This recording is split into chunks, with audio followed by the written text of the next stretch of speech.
Après avoir écrit et mis en scène un triptyque consacré au travail, j'ai à présent envie d'ouvrir un nouveau chapitre consacré à la violence, qu'elle soit familiale, conjugale, économique ou sociale.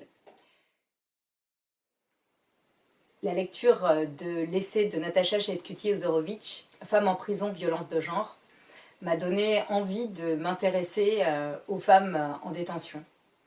Quel regard portons-nous sur les femmes condamnées à de moyennes ou longues peines? Quelle réalité se cache derrière les murs des prisons?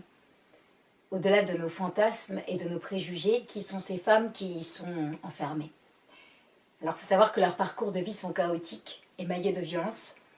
La plupart de ces femmes se retrouvent isolées, en rupture sociale, et puis leur passage à l'acte entraîne un profond sentiment de honte et de culpabilité. Je me suis demandé quel récit d'elles-mêmes ces femmes produisent-elles. Comme pour mes précédentes créations, je suis allée sur le terrain mener l'enquête.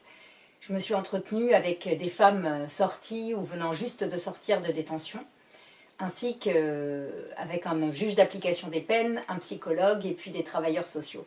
Et Ton cuir pourrait fendre nous invite à découvrir le parcours de 3 ex-détenus qui se livrent sur leur enfance, leur passage à l'acte, leur détention et leur réinsertion. Elles ont fait de leurs épreuves des opportunités de transformation. Entre récits intimes et fiction, ces femmes nous invitent à plonger avec elles dans l'abîme dans lequel elles ont failli sombrer et dont elles ressortent plus conscientes que jamais.